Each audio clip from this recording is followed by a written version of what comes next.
But we're going to bring on Coach Chris DePew from Garrett High School. And Chris, thanks for joining us here tonight, my man. And we were just talking to Coach Kunkel down at Bluffton, off to a 3-0 start.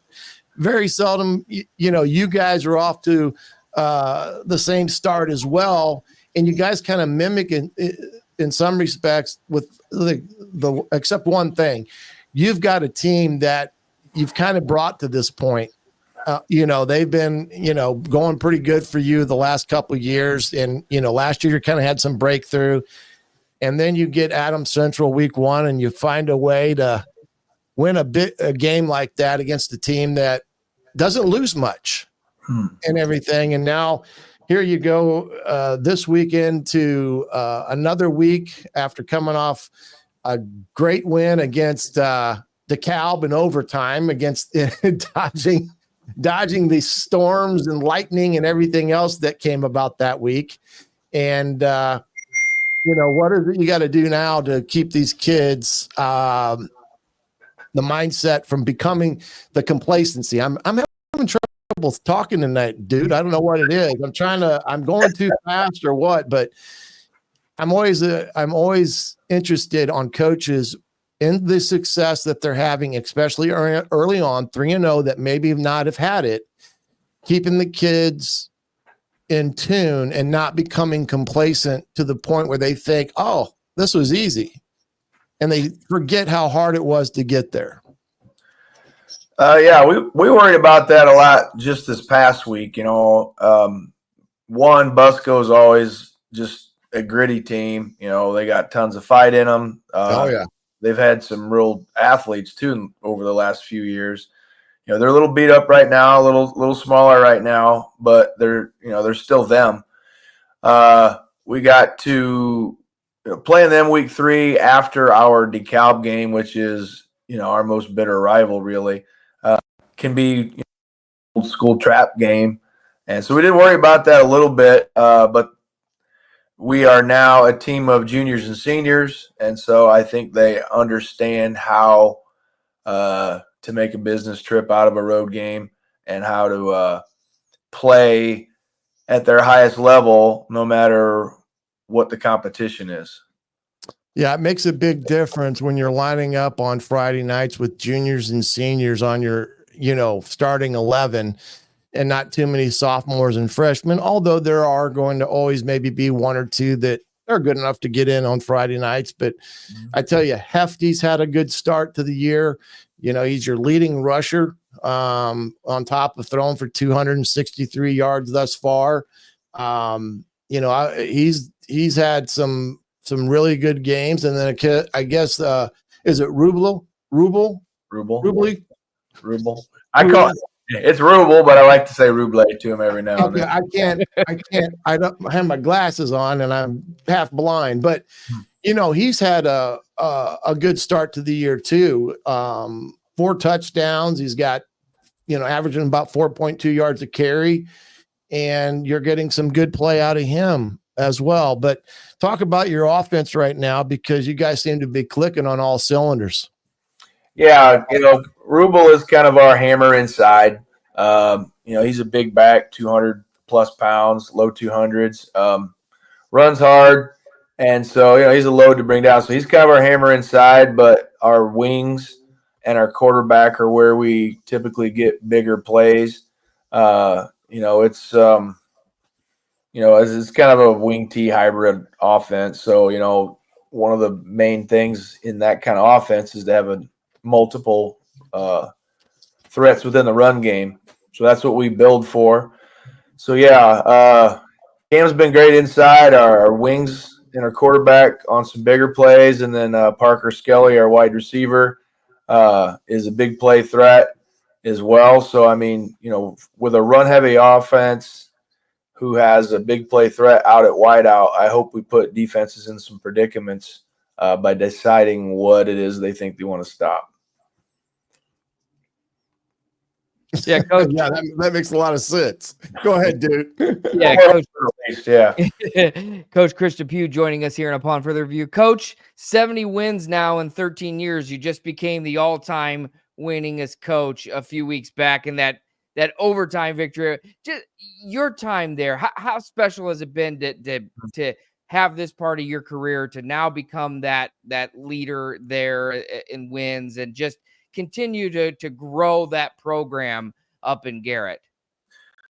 Well, like in any coaching career, there are ups and downs. And, most of my time at East Noble, we were successful and, mostly ups there. Here we had a pretty good start. And then really the last few years, we've just had a combination of things. It's just some of the small school blues, I guess. We're all responsible when it doesn't go well. So, we haven't been as good as we wanted to be last year. The last 2 years, though, we started a relatively young team knowing we would take some lumps at first and build into what this is the season here that we've been waiting for. So like I said earlier, we have a team full of seniors and juniors mostly. But, man, they're all second and third year starters now. Having played when they were younger. So, there's a process to building every team, and this one's been a couple years in the making. Sure. The momentum from last year too. I mean, there again, another team for you guys that, that late run, you guys get the sectional title, and you have or get to the sectional championship game, I should say, but that late run, 3 wins, and then before the loss, and then following it up with another 3 wins. So 6 of the last 7 for a team that was 6-6 year ago. I mean, what was this summer like for this team as far as just the hungry nature of your guys and just putting in the work and to be here right now and the success that you guys have found? Yeah. So we purposely sought out some tough competition for our summer scrimmages. Workouts are pretty typical, but the energy was definitely there, a little more than what has been. I think kids have an inclination that we could be pretty decent this year.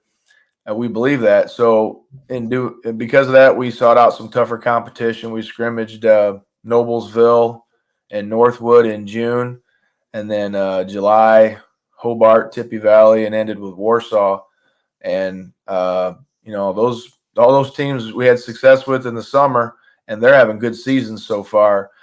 Just like our first, just like DeKalb and Adams Central, since we beat them, and they're both 2-1 now. So we've been pretty good through the summer and the beginning part of this season against good competition. So I hope that's able to carry us a lot further. Coach, when you look at this, your conference, there are some really good ball clubs in this conference when you sit down and look at it, especially the big school aspect of things. When you look at a team like West Noble and what they've done over the last few years, they're off to a 3-0 start. They got the Pruitt kid, who's a phenomenal athlete. And then you've got coming up this week against Lakeland, you're going to face Holbrook, who's a pretty darn good quarterback that already has a D1 offer to Miami of Ohio. So you don't have a week off in your league. There's no such thing as a walk through the park in the northeast corner big school one, is there? Yeah, that's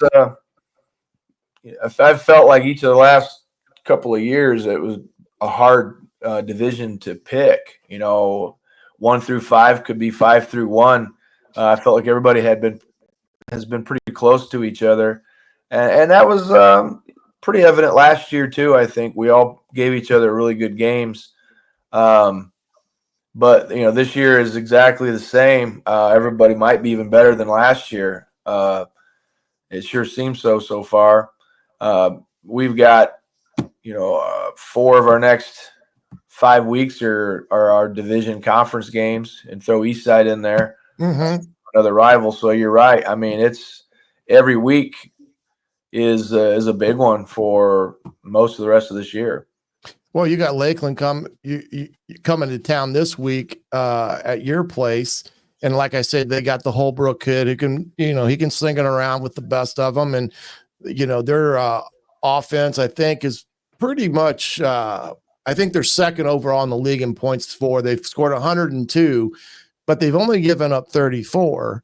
And then after your Eastside game, you come up against West Noble, who is basically leading the Northeast Corner Big School division, points for and points against. They have 145 points scored, but only have given up 13. Mm-hmm. So, I mean, you're going to face some pretty darn good defenses here, two out of the next 3 weeks. And I'm not quite sure where Eastside falls into that equation, but it's going to be some pretty darn good football here going on in your conference over here in the next couple of weeks.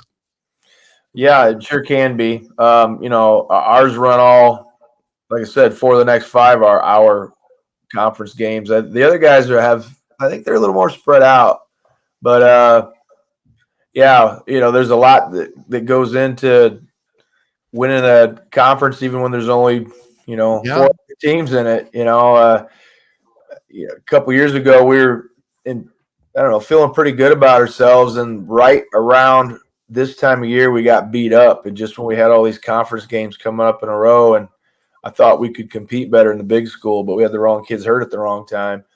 So when you've got a 9-game schedule, but your conference games are all on a 5-week stretch, you have to be healthy there to have a chance. Absolutely. Coach, one last thing before we let you go. Colts Coach of the Week in week 1 after the big win over Adams Central. Talk about that. I mean, the national recognition. I mean, you got, or not now, statewide recognition, I should say, from the NFL and the Colts.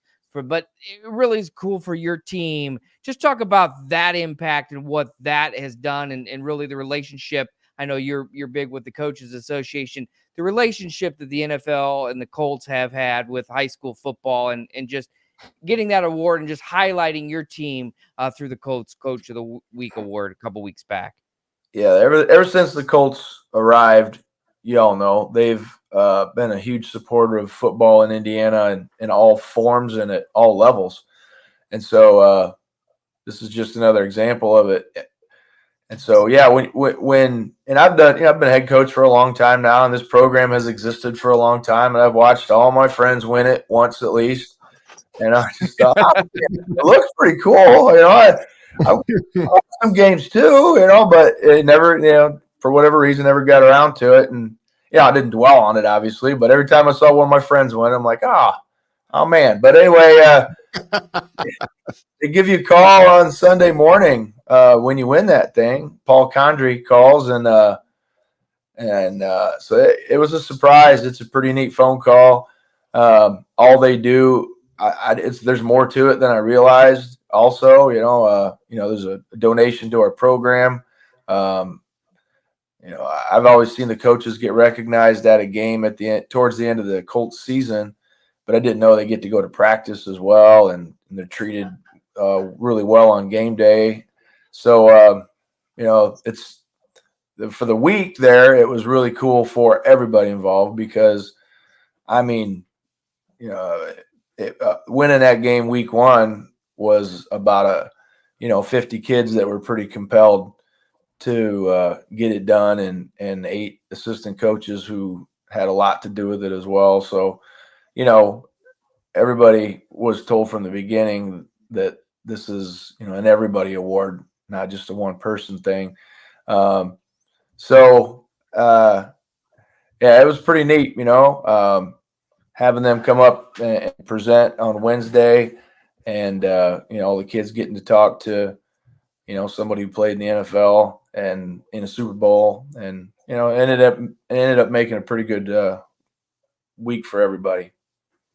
Absolutely. Well, it's certainly well deserved, and yes, we've definitely seen what the Indianapolis has Colts since they've come to town and come to the state in 1984, moving into Indianapolis, and well deserved, Coach. Congratulations on a great start to the season. 3-0, Garrett taking on Lakeland this Friday in a big NECC matchup best of luck the rest of the way, and we'll talk to you down the road. All right. Thanks, fellas. Thanks Good luck, Coach.